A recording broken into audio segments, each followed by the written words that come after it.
वो परमात्मा कहते हैं कि मैं रोवत हूं सृष्टि को, और ये सृष्टि रोवे मोहे, ये मुझे खोज रहे हैं। ये सारे सुख देने वाले, हमारे सब संकट का निवारण करने वाले, तीनों ताप के नाशक, हे परमात्मा आप हमें सुख दो। लेकिन जहां अर्जी लगानी चाहिए थी वहां अर्जी हमारी पहुंच ही नहीं पा रही, हमने उसको पता ही नहीं कि ये कहाँ अर्ज करें। तो यहाँ परमात्मा कहते हैं आप मेरे लिए भटक रहे हो और मैं तुम्हारे लिए भटक रहा हूं। हमारे इस वियोग को, हमारे बीच में जो ये दीवार खड़ी कर दी अज्ञान की, इसको कोई समझ नहीं सकता। तो उसके लिए परमात्मा ने इस दास को भेजा है, आत्मा और परमात्मा का मेल कराने के लिए और बीच से इस अज्ञान का नाश करने के लिए। तो अब ये ऐसा ज्ञान है, परमात्मा ने 600 वर्ष पहले ये ज्ञान मलाई बनाकर और अपना रख गए थे भगवान।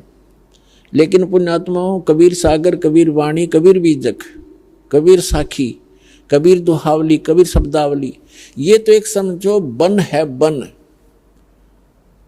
एक बहुत बड़ा फॉरेस्ट है।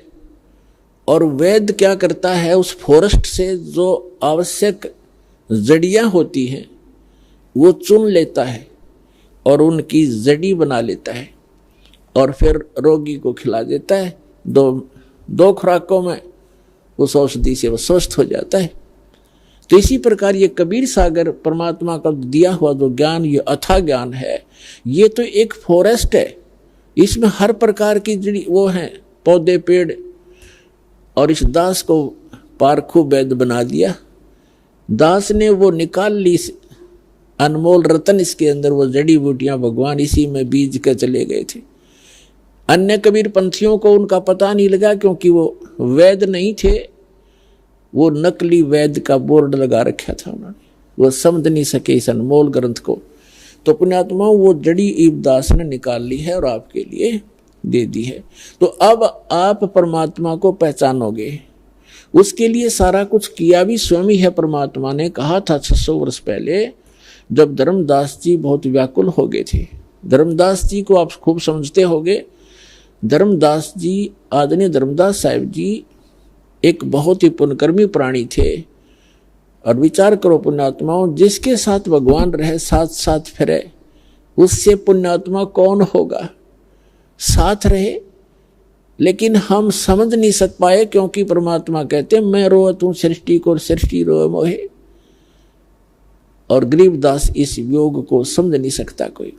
धर्मदास जी के साथ भगवान रहे और ऐसे ऐसे लीला करके दिखाई जो भगवान ही कर सकता और कर ही नहीं सकता। और फिर भी बुद्धि काम ना करी, धर्मदास जी की आंखों देख भी आ कि वहां से सचमुच ये परमात्मा है, हमारे ऊपर इतना प्रेशर है, उसके बाद भी मोहवश इतना अंधा हो गया। जब परमात्मा ने कहा कि धर्मदास मेरी लाख दुहाई, धर्मदास मेरी लाख दुहाई, ये मूल ज्ञान कहीं बाहर ना जाई। जो मैंने तुझे ज्ञान, मूल ज्ञान दिया है, वास्तविक ज्ञान दिया है, इसका अभी कहीं चर्चा ना करना। और फिर कहा कि धर्मदास मेरी लाख दुहाई, ये सार शब्द कहीं बाहर ना जाई। सार शब्द बार जो पढ़ी बिचली पीढ़ी हंस नी तरही।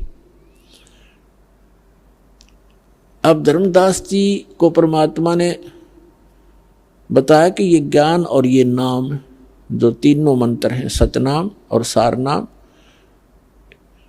ये 3 मंत्र का एक जाप बन जाता है। ये आप किसी को नहीं बताना, खुद मंत्र जाप कर ले और इससे मोक्ष होगा। इसके बगैर मोक्ष नहीं हो सकता प्राणी का, अधिकारी संत से प्राप्त लेना पड़ेगा। अपने आत्माओं,